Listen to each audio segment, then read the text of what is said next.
Bonjour, séquence vidéo sur la transformée de Fourier et notamment sur la transformée de Fourier de fonctions usuelles. Donc au sommaire de cette séquence des transformées de Fourier usuelles, des compléments sur la transformée de Fourier de signaux que nous savons déjà caractériser spectralement qui sont les signaux périodiques et conclusion. Alors tout d'abord, des propriétés de la transformée de Fourier. Alors nous avons vu la propriété principale de la transformée de Fourier qui est la transformée de Fourier d'un produit de convolution qui est un produit simple d'un domaine Fourier. Il y a d'autres propriétés qui sont peut-être un peu moins importantes pour les choses que nous verrons dans la suite, notamment celle-ci, la dérivée. Lorsque vous avez une fonction x de t qui donne en transformée de Fourier une fonction grand X de f, la dérivée énième de x de t va vous donner x de f fois 2πjf puissance n. Donc ça, si vous connaissez la transformée de Fourier d'une fonction, vous connaissez très facilement la transformée de Fourier de la dérivée énième de cette fonction. Une deuxième propriété qui est la modulation. Nous y reviendrons par la suite au niveau de la démonstration, mais lorsque vous avez un signal x de t qui est multiplié par un cosinus, la transformée de Fourier de cette chose-là, c'est 1 demi de x de f moins f0 plus 1 demi de x de f plus f0. Alors comment calculer ça? Eh bien, vous voyez que vous avez la transformée de Fourier d'un produit. Donc la transformée de Fourier d'un produit, ça va donner quoi? Ça va donner x de f convolué, puisque là on a vu que la transformée de Fourier d'un produit c'était une convolution, convoluée avec la transformée de Fourier de cosinus de 2π f0t. Et si vous connaissez la transformée de Fourier de cosinus de 2π f0t, en faisant la convolution, vous arriverez à ce résultat-là. Autre propriété, c'est la symétrie, c'est-à-dire si une fonction x de t vous donne en transformée de Fourier la fonction grand X de f, si vous prenez la fonction grand X de petit t, vous aurez comme transformée de Fourier petit x de moins f. Voilà. Ces propriétés sont utiles, mais peut-être un peu moins importantes que la transformée de Fourier d'un produit de convolution. Les transformées de Fourier usuelles. Les deux premières, nous les avons déjà vues, c'est la transformée de Fourier d'un rectangle de largeur t, d'amplitude égale à 1, centré sur 0, t sinus pi ft sur pi ft. La transformée d'un triangle de largeur entre moins t et plus t, amplitude 1, centré sur 0, t sinus pi ft sur pi ft au carré. Transformée de Fourier d'une exponentielle. La transformée d'une exponentielle de 2πj f0t, donc c'est une exponentielle de fréquence f0, eh bien c'est un Dirac à la position petit f égale f0. La transformée de Fourier d'un cosinus, eh bien c'est 1 demi de delta de f moins f0 plus 1 demi de delta de f plus f0. Alors, comment calculer la transformée de Fourier d'un cosinus? Si vous voulez démontrer ça, vous dites qu'un cosinus, c'est une fonction de deux exponentielles, et après, une fois que vous avez exprimé votre cosinus comme étant la somme de deux exponentielles, vous calculez la transformée de Fourier. La transformée de Fourier d'une exponentielle, vous l'avez, et donc vous arriverez très facilement à ce résultat-là. Donc celle-ci, c'est une, celle-ci et celle-ci, là, les deux là, sont des, plus l'exponentielle, sont des transformées de Fourier dont on va se servir assez régulièrement. Si plus généralement vous prenez un cosinus avec une phase, la transformée de Fourier d'un cosinus de 2π f0t avec une phase phi0, bien vous aurez aussi des Dirac à la fréquence f0 ou moins f0, mais pondérés par une exponentielle fonction de la phase phi0. Une propriété qui est issue de la propriété de symétrie, celle-ci. C'est-à-dire que si vous avez une fonction x de t qui donne en transformée de Fourier quelque chose de cette forme-là, la transformée de Fourier de ça va vous donner ça. Donc ça, on est dans le domaine temporel, et ici, on est dans le domaine spectral, f. Voilà. Donc j'utilise simplement cette propriété-là de symétrie. Avec quoi? Avec la transformée de Fourier d'un rectangle et d'un triangle. Donc si vous avez un rectangle dans le domaine temporel, vous avez un sinus cardinal dans le domaine fréquentiel. Si vous prenez un sinus cardinal dans le domaine temporel, vous aurez en transformée de Fourier un rectangle dans le domaine fréquentiel. De la même façon, si vous prenez un sinus cardinal au carré dans le domaine temporel, vous aurez un triangle dans le domaine fréquentiel. Autre propriété, autre transformée usuelle que l'on va utiliser régulièrement, c'est la transformée de Fourier de delta de t. La transformée de Fourier d'un Dirac, c'est égal à 1, et la transformée de Fourier d'une constante, c'est égal à un Dirac placé en f égale à 0, c'est-à-dire une impulsion de Dirac placée en f égale à 0. Ces deux propriétés-là, enfin ces deux transformées de Fourier, ce seront des éléments que nous utiliserons aussi dans la suite. Je ne démontre pas bien sûr toutes ces propriétés-là, cela prendrait beaucoup trop de temps.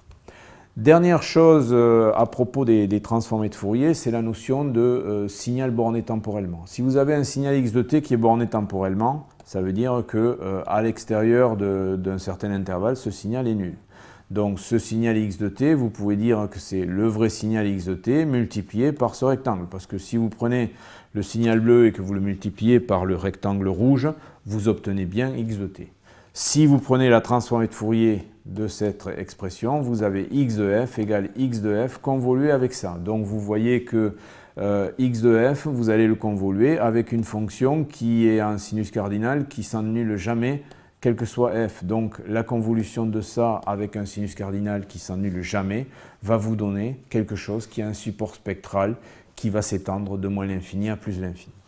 Donc, et c'est la propriété que je voulais vous énoncer, si vous avez un signal qui est borné temporellement, sa transformée de Fourier va s'étendre au niveau fréquentiel de moins l'infini à plus l'infini. Dernière chose, c'est la transformée de Fourier d'un peigne de Dirac dans le domaine temporel. Alors qu'est-ce qu'un peigne de Dirac dans le domaine temporel? Eh bien, c'est un Dirac en 0. Alors ce Dirac en 0, c'est quoi? C'est delta de t. Un Dirac placé à l'instant grand t, ça c'est delta de t moins grand t. Un Dirac placé en 2t, c'est delta de t moins 2t, et donc lorsque vous faites la somme infinie, vous avez une somme infinie de Dirac, delta de t moins kt, k variant de moins l'infini à plus l'infini. Donc ça, c'est ce signal-là. Ce signal-là admet, pour transformer de Fourier, une suite d'impulsions de Dirac, mais bien sûr, impulsion de Dirac dans le domaine fréquentiel. Ces Dirac sont espacés de k sur t, donc vous avez un Dirac en 0, un Dirac en 1 sur t, 2 sur t, 3 sur t, etc. Et les coefficients multiplicatifs de ces Dirac sont 1 sur t. Donc cette propriété de la transformée de Fourier d'un peigne de Dirac temporel en un peigne de Dirac dans le domaine fréquentiel, nous nous en servirons lorsque nous aborderons l'échantillonnage des signaux. Comment maintenant, que représente la transformée de Fourier et le fait que x de f s'étale très fortement dans le domaine fréquentiel, ou au contraire que x de f soit très ramassé autour de f égale à 0. Imaginons que vous ayez une fonction x de t qui soit de ce type-là, c'est-à-dire avec des variations très rapides, vous voyez, des variations très rapides. Eh bien, si vous avez une fonction x de t qui a des variations très rapides, sa transformée de Fourier x de f va avoir des variations très lentes et va avoir tendance à avoir un spectre qui va s'étaler vers les hautes fréquences. Alors, la limite de cette chose-là, c'est lorsque vous prenez une impulsion de Dirac. Parce que si vous prenez une impulsion de Dirac, vous prenez une impulsion qui a une largeur très faible et une amplitude qui tend vers l'infini, ben, sa transformée de Fourier, ça tend vers quelque chose qui vaut 1, c'est-à-dire quelque chose qui est constant. Au contraire, et ça c'est le corollaire de la première propriété, si vous avez une fonction, un signal x de t qui varie très lentement, si vous avez un signal x de t qui varie très lentement, sa transformée de Fourier x de f va être très pointue, c'est-à-dire que vous allez avoir simplement de la richesse spectrale autour des fréquences basses, mais pratiquement aucune richesse spectrale autour des fréquences élevées. Bon, ça c'est exactement la deuxième propriété, c'est-à-dire que si vous prenez une fonction qui varie très lentement et une fonction qui varie le plus lentement possible, c'est une fonction qui est une constante, ben, la transformée de Fourier d'une constante, c'est au contraire la transformée de Fourier d'une constante, ça va être un delta de f, c'est-à-dire quelque chose qui qui a une variation très rapide autour de f égale à 0. Ce que l'on retrouve ici, c'est-à-dire que si vous prenez un signal qui a une variation très très lente, sa transformée de Fourier va tendre vers quelque chose de très pointu, c'est-à-dire vers un Dirac. Au niveau des signaux périodiques, les signaux périodiques, nous avons vu qu'ils pouvaient être décomposés en série de Fourier, c'est-à-dire une somme de xn fois des exponentielles complexes. On peut calculer très facilement la transformée de Fourier de ça. On a vu que la transformée de Fourier était une opération linéaire. Donc, transformée de Fourier d'une somme, c'est la somme des transformées de Fourier. Et après, quelle est la transformée de Fourier d'exponentielle? Nous avons vu que la transformée d'une exponentielle, c'est un Dirac.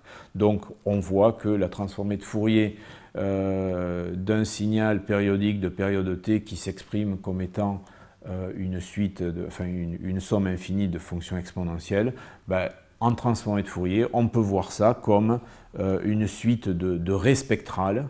C'est pour ça que précédemment, lorsque je parlais des exponentielles, je parlais de signal de raies spectrales. Donc, c'est une somme d'impulsions de Dirac de fréquence n sur t, et les coefficients de ces Dirac, le coefficient multiplicatif du Dirac à la fréquence n sur t, c'est justement le coefficient xn de la série de Fourier. En conclusion, nous avons vu quelques transformées de Fourier usuelles, rectangle, triangle, cosinus, exponentielle, constante. Nous avons vu aussi la transformée de Fourier de Dirac, d'un peigne de Dirac qui donne transformée de Fourier d'un Dirac une constante, ou transformée de Fourier d'un peigne de Dirac temporel, un peigne de Dirac fréquentiel. La signification de la transformée de Fourier, c'est-à-dire que, premièrement, si vous avez un signal à support temporel borné, sa transformée de Fourier va s'étendre de moins l'infini à plus l'infini, première chose. Deuxième chose, c'est la notion d'étendue de la transformée de Fourier. Si vous avez des signaux qui varient très vite, vous allez avoir une transformée de Fourier qui va s'étaler, donc ça veut dire variation très rapide dans le temps, richesse spectrale très grande. Si au contraire vous avez un signal qui varie très très lentement dans le domaine temporel, vous allez avoir une transformée de Fourier qui est très ramassée autour des fréquences basses. Et puis, on vient de voir que la transformée de Fourier ou la série de Fourier, c'est pratiquement la même chose, puisque la transformée de Fourier d'un signal périodique, c'est une suite d'impulsions de Dirac avec comme coefficient multiplicatif les coefficients de la série de Fourier. Cela termine ce diaporama et cette vidéo sur la transformée de Fourier, ses propriétés et l'énoncé de quelques transformées de Fourier usuelles. Je vous remercie de votre attention. Au revoir.